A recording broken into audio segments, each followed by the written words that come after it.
여러분들의 모습을 보니까 너무너무 무서워 보입니다. 뭔가 결혼의 자세를 가진 것처럼 여러분들의 모습을 보니까 참 무섭기도 합니다. 지금 우리는 코로나 바이러스와 전쟁을 치르고 있는 것입니다. 우리뿐만 아니라 우리나라가 그리고 세계 모든 나라가 코로나 바이러스와 전쟁을 치르고 있다라고 하는 말씀인 것입니다. 얼마나 치열하게 싸우고 있는지 마스크가 동이 나게 되고 세정제가 독이 나게 되고 소독제가 독이 나게 되고 그리고 바깥 출입을 금하면서 더 나아가서 최고의 우수를 통해서 코로나 바이러스와 전쟁을 치르고 있다라고 하는 말씀인 것입니다. 우리는 반드시 승리하게 될 줄로 믿습니다. 우리는 승리하게 되는 것입니다. 2003년도에 사스와의 전쟁에서 승리했고 2005년도에 메르스와의 전쟁에서 승리했고 이번에 코로나 바이러스와의 전쟁에서도 반드시 승리하게 될 줄로 믿습니다. 하나님께서 주시는 지혜와 능력과 권세를 가지고 우리는 반드시 코로나 바이러스를 퇴치하게 될 줄로 믿습니다. 여러분, 우리나라에 확진자가 몇 명 생겼다라고 했습니까? 25사람인 것입니다. 그럼에도 불구하고 한 사람도 죽지 않았다라고 하는 것입니다. 오히려 2사람이 퇴원했다라고 하지 않습니까? 여러분, 염려하지 마십시오. 두려워하지 마십시오. 하나님께서 우리나라에 최고의 우수를 허락해 주시고 이 코로나 바이러스를 물리치는 은혜를 베풀어 주신 줄로 믿습니다. 예배당에 나와서 예배드린 거 얼마나 좋습니까? 할렐루야. 하나님께 맡김으로, 하나님께 모든 것을 맡김으로 우리 예배한 일에 힘쓰도록 하십시다. 일본에 오찌무라 간조라고 한 사람이 있습니다. 이 사람은 기독교 사상가인데 이 사람에게 어느 날 한 대학생이 찾아와서 이렇게 묻게 된 것입니다. 선생님, 저는 성경을 믿고 싶은데 도저히 믿을 수 없는 사건들이 있습니다. 예수님께서 바다를 걸었다든지 예수님께서 죽은 자 가운데서 3일 만에 살았다든지 이것은 도저히 믿을 수가 없습니다. 어떻게 사람이 바다를 걸을 수가 있고 어떻게 사람이 죽었다가 살아날 수가 있단 말입니까? 저는 이걸 도저히 믿을 수가 없습니다. 이건 말도 안 되는 소리입니다. 그러니 이것만큼은 빼고 믿으면 안 되겠습니까? 라고 했습니다. 그때 우찌무라 간조가 웃으면서 이렇게 말합니다. 성경에 보면 맨 처음에 나오는 성경이 무엇인가? 그랬더니 이 대학생이 이렇게 말합니다. 창세기입니다. 그러면 창세기 1장 1절에 나오는 말씀이 무엇인가? 그랬더니 이 대학생이 이렇게 말합니다. 태초에 하나님이 천지를 창조하시니라. 그때 우찌무라 간조가 이렇게 말합니다. 하나님이 천지를 창조하는 것, 이것이 바로 기적이 아닌가? 하나님이 무에서 유를 창조하셨다라고 한다면 그것이 바로 기적이 아니고 무엇이겠는가? 이처럼 성경은 기적으로 시작되고 있다네. 그리고 성경에 보면 마지막에 나오는 성경이 무엇인가? 그랬더니 이 대학생이 이렇게 말합니다. 요한계시록입니다. 그러면 요한계시록 마지막 장 마지막 절이 무엇인가? 이렇게 물었더니 이 대학생이 이렇게 말합니다. 아멘 주 예수여 오시옵소서. 아멘 주 예수여 오시옵소서입니다. 그래, 잘 알고 있구만. 그렇다면 죽으시고 부활하시고 승천하시고 영광 중에 구름 타고 오실 예수님, 그것이 바로 기적이 아니겠는가? 만일에 성경에서 기적을 빼버리고 난다라고 한다면 앞표지와 뒷표지만 남게 되고 말 것이네. 그렇게 말한 것이었습니다. 여러분, 기독교는 어떤 종교인 것입니까? 기적의 종교인 것입니다. 왜 하나님이 되신 것입니까? 하나님은 우리의 이성으로는 도저히 생각할 수 없는, 우리의 상상력을 뛰어넘는 분이기 때문에 하나님이 되신 줄로 믿습니다. 여러분, 오늘 말씀의 내용이 바로 무엇입니까? 예수님의 부활 사건인 겁니다. 예수님께서 죽으셨다가 3일 만에 부활하시게 되셨다라고 하는 것입니다. 그리고 예수님을 십자가에 못 박아 죽인 유대인들이 두려워서 문을 꽁꽁 걸어잠그고 떨고 있던 제자들 가운데 나타나시게 된 것입니다. 그리고 제자들에게 뭐라고 말씀하십니까? 너희에게 평강이 있을지어다. 너에게 평강이 있을지어다. 성령을 받으라 라고 말씀하시게 된 것입니다. 제자들은 부활의 주님을 경험하게 된 것입니다. 그런데 문제가 생겼습니다. 어떤 문제가 생겼습니까? 예수님의 제자 가운데 도마란 사람이 있었는데 이 도마에게 문제가 생겼다라고 하는 것입니다. 어떤 문제였습니까? 예수님께서 부활하셔서 제자들 가운데 나타나셨을 때 그곳에 도마가 없었다라고 하는 말씀인 것입니다. 여러분, 항상 문제는 바로 무엇입니까? 꼭 있어야 될 자리에 없는 사람이 문제인 것입니다. 은혜의 자리에, 축복의 자리에 있어야 되는데 은혜의 자리에, 축복의 자리에 없는 사람이 문제다라고 하는 말씀인 것입니다. 이런 사람들이 나중에 엉뚱한 소리를 하게 되고 뒷담화를 하게 된다라고 하는 말씀인 것입니다. 그런 사람 중에 한 사람이 누구였습니까? 도마였다라고 하는 말입니다. 다른 제자들은 부활하신 예수님을 직접 체험하고 흥분한 나머지 우리가 부활의 주님을 만났다라고 하면서 이곳저곳을 뛰어다니면서 부활의 예수님을 증거하는데 도마는 그렇지를 못했다라고 하는 것입니다. 나는 도저히 예수님의 부활을 믿을 수가 없다라고 했습니다. 어떻게 죽은 자가 다시 살아날 수 있단 말인가? 그건 말도 안 돼라고 하면서 도저히 믿을 수가 없다라고 했습니다. 그러면서 이 두 눈으로 똑똑히 보아야 된다라고 했습니다. 그리고 이 손으로 예수님의 십자가의 못자국을 만져보아야 된다라고 했습니다. 그런데 주님께서는 이런 지극히 회의적이고 불신앙적인 도마에게 직접 나타나셔서 예수님의 부활을 확인시켜 주신 것이었습니다. 그럼에도 불구하고 도마는 예수님의 부활을 도저히 믿을 수가 없었다라고 하는 것입니다. 여러분, 이런 도마가 어떻게 해서 마지막에는 부활의 주님을 만나게 되었고 믿게 되었고 부활의 증거자가 될 수가 있었습니까? 어떻게 그의 의심을 치유할 수가 있었습니까? 오늘 성경은 몇 가지 중요한 교훈을 우리들에게 말씀하고 있는 것을 볼 수가 있는 것입니다. 첫째는 도마는 그의 의심을 솔직하게 표현했다라고 하는 것입니다. 25절 말씀을 보십시오. 뭐라고 말합니까? 내가 그의 손에 못자국을 보며 내 손가락을 그 못자국에 넣으며 내 손을 그 옆구리에 넣어보지 않고서는 결코 믿을 수가 없다라고 그렇게 말을 하고 있습니다.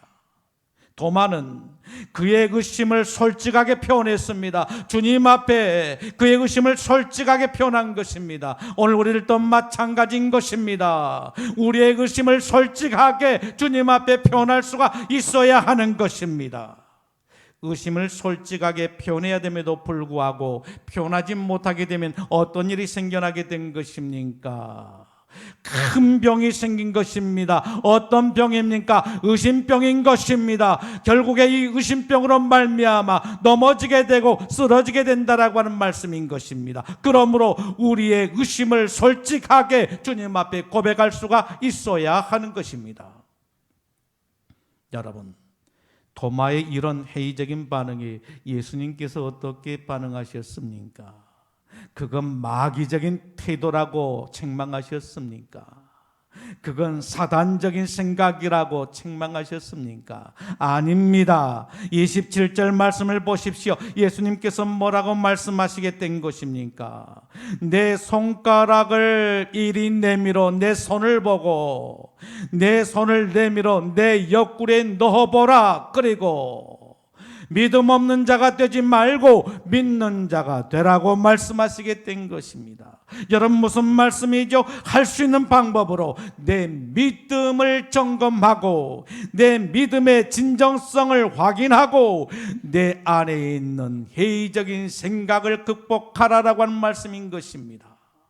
여러분, 이 말씀은 도마를 책망하는 말씀이었습니까? 아닙니다. 오히려 도마를 격려하는 말씀이었던 것입니다. 여러분, 회의를 두려워하지 마십시오. 왜 우리는 회의를 두려워하지 말아야 되는 것입니까? 진정한 회의는 진리의 문을 여는 열쇠가 되어지게 된다라고 하는 말씀인 것입니다. 그리고 회의를 진정하게 표현하십시오. 그리고 기도하십시오. 그리고 서로 이야기를 나누십시오. 주님은 정직한 회의를 환영하고 있는 것을 볼 수가 있습니다. 여러분, 우리는 우리 앞에 찾아오는 의심을 어떻게 치유할 수가 있는 것입니까? 하나님의 말씀을 신뢰하라고 하는 말씀인 것입니다.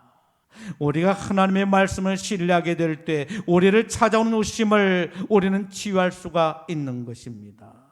여러분, 우리가 의심을 극복하고 안정적인 신앙으로 들어가기 위해서 우리들에게 꼭 필요한 것이 있는데 그것이 바로 무엇이라고 생각을 하십니까? 그것은 바로 하나님의 말씀을 신뢰하는 것이라고 말할 수가 있는 것입니다. 우리가 하나님의 말씀을 신뢰하게 될 때 우리는 의심을 극복하게 되고 우리의 신앙은 안정적인 신앙으로 나갈 수가 있다라고 하는 말씀인 것입니다. 여러분, 오늘 말씀을 보십시오. 회의적인 믿음에 빠져 있는 도마를 향해서 우리 주님께서 주신 메시지가 바로 무엇이었습니까? 27절에 말씀하십니다. 믿음 없는 자가 되지 말고 믿는 자가 되라. 믿음 없는 자가 되지 말고 어떤 자가 되라고 하는 것입니까? 믿는 자인 것입니다. 중요한 것은 바로 믿음이라고 하는 것입니다. 믿음 없는 자가 되지 말고 믿는 자가 되어라. 도마야, 믿음 없는 자가 되지 말고 믿는 자가 되어라. 오늘 우리 주님께서는 성령으로 우리 가운데 임하셔서 우리 모두에게 말씀하시기를 믿음 없는 자가 되지 말고 믿는 자가 되라고 말씀하고 계신 것입니다. 우리 주님의 소원이 바로 무엇이라고 하는 것입니까? 예배드려 나와서 예배하는 저와 여러분들의 소원이 바로 무엇이라고 하는 것입니까? 믿는 자가 되는 것이라고 말씀하고 있는 것입니다. 여러분, 이때 도마의 반응은 어떠했습니까? 도마가 실제적으로 그의 손을 내밀어 예수님의 옆구리에 손을 넣었다라고 하는 그런 기사가 오늘 성경에 기록되어 있습니까? 아닌 것입니다. 오늘 성경에 보게 되면 도마가 예수님의 옆구리에 손을 넣었다라고 하는 그런 기사가 전혀 없는 것입니다. 여러분, 그렇다면 예수님께서 내 옆구리에 손을 넣어보고 믿음 없는 자가 되지 말고 믿는 자가 되라고 하셨을 때 도마의 반응은 어떤 반응이었습니까? 28절에 보게 되면 나의 주님, 나의 하나님이라고 고백하고 있는 것을 볼 수가 있는 겁니다. 여러분, 결국 도마는 어떻게 되었습니까? 예수님의 옆구리에 손을 넣어보고 예수님의 부활을 믿게 되었다라고 하는 것입니까? 아닙니다. 그러면 무엇입니까? 예수님의 말씀을 받아들이고 엎드리게 되었다라고 하는 것입니다. 여러분, 이에 대한 예수님의 반응은 무엇이었습니까? 29절에 보게 되면 너는 나를 보는 거로 믿느냐? 보지 못하고 믿는 자가 복되도다라고 말씀하고 있는 것을 보게 됩니다. 여러분, 어떤 자가 복이 있다라고 하는 것입니까? 예수님을, 부활하신 예수님을 보고 믿는 자인 것입니까? 물론 이것도 복이 될 수가 있는 것입니다. 그런데 진정한 복은 어떤 사람이 복되도다라고 말씀하고 있는 것입니까? 보지 못하고 믿는 자가 복이 있다라고 말씀하신 것입니다. 여러분, 우리 가운데 기적 가운데 기적이 있습니다. 그게 바로 무엇입니까? 그것은 바로 예수님에 대한 어떤 뜨거운 체험이 없음에도 불구하고 예수님을 믿고 산다라고 하는 말씀인 것입니다. 사도 바울처럼 다메섹 도상에서 하늘로부터 강렬한 빛이 내려쬐이고 그 속에서 사울아 사울아 내가 어찌하여 나를 핍박하느냐 라고 했던 그런 예수님을 만난 그러한 경험이 우리들에게 없음에도 불구하고 내가 예수님을 믿고 이 시간 예수님 앞에 나와 예배할 수 있다라고 하는 것, 이것이 바로 기적 가운데 기적인 줄로 믿습니다. 여러분, 어떤 자가 복이 있다라고 말씀하신 거예요? 보지 못하고 믿는 자인 것입니다. 믿음은 하나님의 선물인 것입니다. 하나님께서 내게 믿음을 주셔야만이 하나님 앞에 나올 수가 있고 하나님 앞에 나와서 예배케 된 줄로 믿습니다. 그렇기 때문에 복이 있다라고 말할 수가 있는 것입니다. 여러분, 도마는 처음에 어떤 제자였습니까? 신앙의 증거와 체험을 요구하는 제자였습니다. 그러나 그는 마지막에 어떤 제자가 되었습니까? 예수님의 말씀을 받아들이고 믿는 제자가 되었습니다. 예수님의 말씀을 받아들이고 다시 일어서는 제자가 되었다라고 하는 말씀인 것입니다. 그런데 오늘 말씀에 보게 되면 참으로 중요한 사실이 기록되어 있습니다. 여러분, 그 중요한 사실이 바로 무엇입니까? 왜 토마가 회의적인 신앙에 빠지게 되었느냐라고 하는 말씀인 것입니다.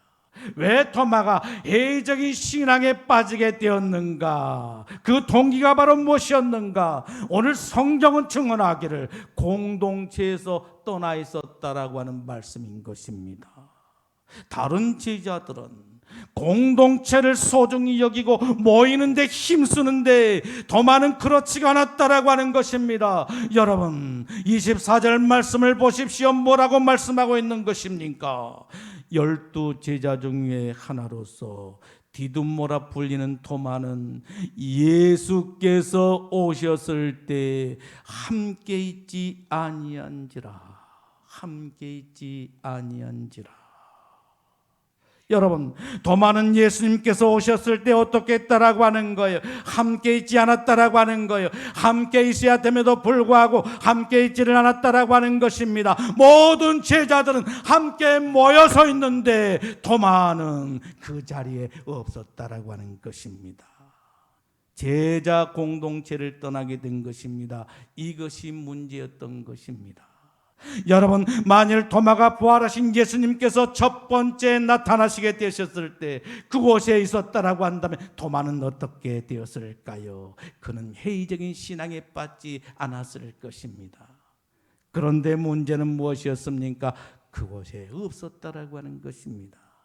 도마가 무슨 일로 인해서 그 자리에 빠졌는지 우리는 잘 알 수가 없습니다만은 도마가 그 자리에 빠져 있었다라고 하는 것입니다. 예수님이 죽고 난 후에 유대인들이 두려워서 그랬든지 아니면 답답한 나머지 여행을 갔는지 친구를 만나러 갔는지 온천에 갔는지 사우나를 갔는지 쇼핑을 하러 갔는지 골프를 하러 갔는지 알 수가 없습니다만은 제자들이 모이는 그 공동체에 빠져 있었다라고 하는 말씀인 것입니다. 이것이 문제였던 것입니다. 주님께서는 히브리서 10장 25절 말씀을 통해서 이 시간 저와 여러분들을 향하여 이렇게 말씀하고 계신 것입니다. 모이기를 피하는 어떤 사람들의 습관과 같이 하지 말고 모이기에 힘쓰라. 무엇에 힘쓰라? 모이기에 힘쓰라. 모이기에 힘쓰라고 말씀하고 계시는 것입니다. 그 모임이 어떤 모임이든지 그리스도의 이름으로 모이는 그 모임에 모이기를 힘쓰라고 하는 것입니다. 그렇습니다. 우리 모두가 모이기에 힘써야 하는 것입니다. 그것이 공동체 모임이든지 아니면 그것이 셀 모임이든지 아니면 그 모임이 어떤 모임이든지 그리스도의 이름으로 모이는 그곳에 모이기를 힘써야 된다라고 하는 말씀인 것입니다. 모이기를 피하는 어떤 사람들의 습관과 같이 하지 말고 모이기에 힘쓰는 자가 되라고 주님은 말씀하고 계시는 것입니다. 여러분, 우리 주님의 약속이 무엇이지요? 마태복음 18장 20절에 말씀하십니다. 두세 사람이 내 이름으로 모인 곳에 나도 그들 중에 있느니라. 여러분, 두세 사람이 내 이름으로 모인 곳에 누가 계신다라고 하는 거예요? 우리 주님인 것입니다. 내게 은혜를 베푸시고 내게 축복하시기를 기뻐하시는 우리 주님이 그곳에 계신다라고 하는 말씀인 것입니다. 두세 사람이 내 이름으로 모인 곳에 우리 주님이 함께 하시겠다라고 약속하고 계신 것입니다. 그러므로 모이기를 힘써야 하는 것입니다. 무엇보다도 예배에 모이기를 힘써야 되는 것입니다. 성경을 공부하는 자리에 모이기를 힘써야 되는 것입니다. 봉사하는 자리에 모이기를 힘써야 되는 것입니다. 성도들이 교제하는 자리에 모이기를 힘써야 하는 것입니다. 모이기를 힘쓰는 것, 이것이 영적으로 성숙해 가는 과정이요, 진정한 믿음의 가족들을 경험하는, 진정한 믿음의 가족들을 경험하는 축복의 자리가 되는 것입니다. 여러분, 하나님께서는 성도들의 신앙이 무엇을 통해서 성숙하도록 디자인하셨습니까? 공동체인 것입니다. 그러므로 공동체를 소중히 여기고 모이기에 힘써야 하는 것입니다. 여러분, 도마가 시험에 빠지는 적경이 무엇이었지요? 그것은 바로 공동체에서 이탈했다라고 하는 것입니다. 이처럼 공동체에서 이탈하게 되면 시험에 빠지게 되는 것입니다. 그러므로 공동체를 떠나서는 안 되는 것입니다. 여러분, 성경을 보십시오. 양떼를 떠난 양을 무엇이라고 말씀하고 있습니까? 길 잃은 양이라고 말씀하고 있는 것을 볼 수가 있는 것입니다. 마귀가 교인들을 시험에 빠지게 할 때 사용하는 방법이 있습니다. 여러분, 그 방법이 무엇이죠? 믿음의 형제 자매들이 싫어지게 만든다라고 하는 것입니다. 그래서 미워하게 되고 못마땅히 생각하게 되고 온갖 불평과 불만을 쏟아내게 한다라고 하는 말씀인 것입니다. 그래서 공동체에 어울리지 못하게 하고 혼자 떨어져서 생활하게 한다라고 하는 말씀인 것입니다. 그러다 결국에 시험에 빠지게 되고 넘어지게 되는 것입니다. 토마는 똑똑한 제자였습니다. 괜찮은 제자였습니다. 12제자 가운데 영리한 제자가 있다라고 한다면 그것은 바로 두 사람을 들어서 이야기할 수가 있는데 토마요, 필립이라고 말할 수가 있는 것입니다. 그런데 똑똑한 제자, 괜찮은 제자, 머리 좋은 제자 토마가 왜 예수님을 의심하는 시험에 빠지게 되었던 것입니까? 공동체를 떠났기 때문이었던 것입니다.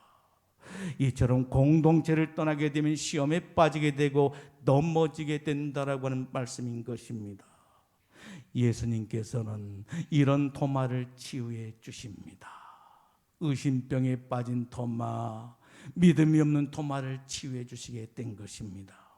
여러분, 27절 말씀을 보십시오. 뭐라고 말씀하고 있습니까? 내 손가락을 이리 내밀어 내 손을 보고 내 손을 내밀어 내 옆구리에 넣어보라.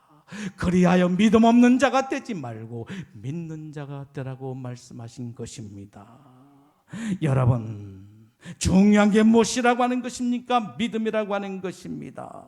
믿음이 중요하다라고 하는 것입니다. 믿음이 없는 자가 되지 말고 믿는 자가 되라고 하는 말씀인 것입니다. 주님께서는 히브리서 6장 말씀을 통해서 이 시간 저와 여러분들을 향하여 말씀하고 계신 것입니다. 믿음이 없이는 하나님을 기쁘시게 하지 못하나니 하나님께 나가는 자는 반드시 그가 계신 것과 그를 찾는 자들에게 상 주시는 이심을 믿어야 할지니라 라고 말씀하고 있는 것을 볼 수가 있습니다. 여러분, 무엇을 믿으라고 하는 것입니까? 하나님이 계신 것을 믿으라고 하는 것입니다. 그리고 하나님을 찾는 자들에게 상 주시는 이심을 믿으라고 한 말씀인 것입니다. 여러분, 믿습니까? 하나님께서 살아계시어서 오늘도 우리와 함께 하시고 우리의 예배를 받으시고 기뻐하시고 우리를 축복하신 것을 믿습니까? 오늘도 주님은 우리들에게 좋은 것을 아끼지 아니하고 주신 줄로 믿습니다. 주님께서는 믿음 없는 자가 되지 말고 믿는 자가 되라고 하십니다. 내가 예배 자리를 떠나서, 내가 믿음의 공동체를 떠나서 내 믿음이 와르르 무너졌지만 이제 내 믿음이 다시 회복되기를 원하노라 우리 주님께서 말씀하신 것입니다. 주님께서는 고린도서 13장 5절 말씀을 통해서 우리에게 이렇게 말씀하십니다. 너희가 믿음에 있는가 너희 자신을 확증하고 너희 자신을 확증하라. 예수 그리스도께서 너희 안에 계신 줄을 알지 못하느냐. 그렇지 않냐면 버림을 받는 자니라. 너희가 믿음에 있는가 너희 자신을 시험하고 너희 자신을 확증하라. 예수 그리스도께서 너희 안에 계신 줄을 너희가 스스로 알지 못하느냐. 그렇지 않으면 너희는 버림받는 자니라. 여러분, 무엇을 시험해 보라고 하는 것입니까? 믿음에 있는가 시험해 보라는 겁니다. 믿음에 있습니까? 오늘 저와 여러분들이 믿음으로 살고 있는 것입니까? 오늘 저와 여러분들의 믿음이 죽은 믿음이 아니라 살아있는 믿음입니까? 살아서 역사하는 강력한 믿음을 가지고 신앙생활하고 있는 것입니까? 우리 주님은 이 시간 저와 여러분들에게 우리의 믿음을 점검해 보라고 말씀하고 계신 것입니다. 그리고 무엇을 확증하라고 말씀하고 계신 것입니까? 너희 자신인 것입니다. 너희 자신을 확증하라. 여러분, 우리 안에 누가 계신다라고 하는 것, 예수 그리스도인 것입니다. 나를 성전 삼고 내 안에 예수 그리스도가 계신다라고 하는 말씀인 것입니까? 이 시간 예수 그리스도가 내 안에 계신 것이 느껴지고 있는 것입니까? 내가 예수님과 함께 살고 있는 것이 느껴지고 계신 것입니까? 그렇다라고 한다면 오늘 저와 여러분들은 참으로 복된 사람이라고 말할 수가 있는 것입니다. 그런데 내 안에 예수님이 계신지 안 계신지를 모르고 그렇게 살고 있지를 않습니까? 내 안에 만일에 예수님이 계시지 않는다라고 한다면 나는 버림을 받는 자라고 하는 말씀인 것입니다. 여러분, 그렇다면 우리의 믿음이 굳건해지는 비결이 바로 무엇입니까? 우리의 믿음이 이제는 굳게 단단하게 세워져 가야 되는데 우리의 믿음이 굳건해지는 비결이 바로 무엇입니까? 첫째는 예배 자리를 떠나서는 안 된다라고 하는 것입니다. 무슨 일이 있어도 예배 자리를 떠나서는 안 된다라고 하는 것입니다. 우리는 예배를 통해서 하나님의 임재를 경험하게 되고 그 하나님의 임재함을 통해서 위대한 영적 은혜를 체험하게 된다라고 하는 말씀인 것입니다. 그리고 나게 되면 우리에게 있던 모든 의심이 다 사라지게 되고 우리의 믿음이 반석 같은 믿음으로 세워지게 된 줄로 믿습니다. 여러분, 우리의 믿음이 굳건해지는 비결이 바로 무엇입니까? 말씀을 듣는 것입니다. 로마서 10장 17절에 말씀하십니다. 그러므로 믿음은 들음에서 나며 들음은 그리스도의 말씀으로 말미암으니라 라고 말씀하고 있는 것을 보게 됩니다. 여러분, 우리의 믿음이 어디서 난다라고 하는 것입니까? 말씀인 것입니다. 그리스도의 말씀을 듣는 그 들음에서 난다라고 하는 말씀인 것입니다. 우리는 부지런히 하나님의 말씀을 들어야 하는 것입니다. 그리스도의 말씀을 들어야 되는 것입니다. 그리하게 될 때 우리의 믿음이 무럭무럭 자라나게 된 줄로 믿습니다. 무럭무럭 자라나서 그리스도의 장성한 분량에 이르는 충만한 믿음을 얻게 될 줄로 믿습니다. 믿음이 흔들릴 때 최고의 보약이 있습니다. 여러분, 그게 바로 무엇입니까? 하나님의 말씀인 것입니다. 하나님의 말씀이 보약인 줄로 믿습니다. 여러분, 믿음이 굳건해지는 비결이 바로 무엇입니까? 순종인 것입니다. 고인물이 썩듯이 순종하지 않는 믿음은 죽은 믿음인 것입니다. 우리가 하나님 앞에 순종함으로 나가게 될 때 그 믿음은 더욱더 큰 믿음으로 역사하게 되고 더 큰 믿음의 복을 누리게 된 줄로 믿습니다. 사랑하는 성도 여러분, 치유를 원하십니까? 의심을 치유하라고 주님은 이 시간 우리들에게 말씀하고 계십니다. 의심을 치유하십시오. 우리를 믿음에서 멀어지게 하고 하나님의 은혜와 축복에서 점점점 멀어지게 하는 의심을 치유하십시오. 성경은 우리들에게 그 비결에 대해서 말씀하고 있는데 여러분, 그 비결이 바로 무엇이라고 말씀하십니까? 주님 앞에 의심을 표현하라고 말씀하십니다. 그리고 하나님의 말씀을 신뢰하라고 말씀하십니다. 공동체를 떠나지 말라라고 말씀하십니다. 예배 공동체, 교회를 떠나서 안 되는 것입니다. 셀 공동체, 가정 공동체를 떠나서는 안 되는 것입니다. 그리고 봉사하는 공동체, 교제하는 공동체 떠나서는 안 되는 것입니다. 함께하는 곳에 모두가 함께, 모두가 힘써서 함께 모이기를 기뻐할 때 그곳에 우리 주님이 함께 하신 줄로 믿습니다. 기도하겠습니다. 주시는 말씀을 생각하면서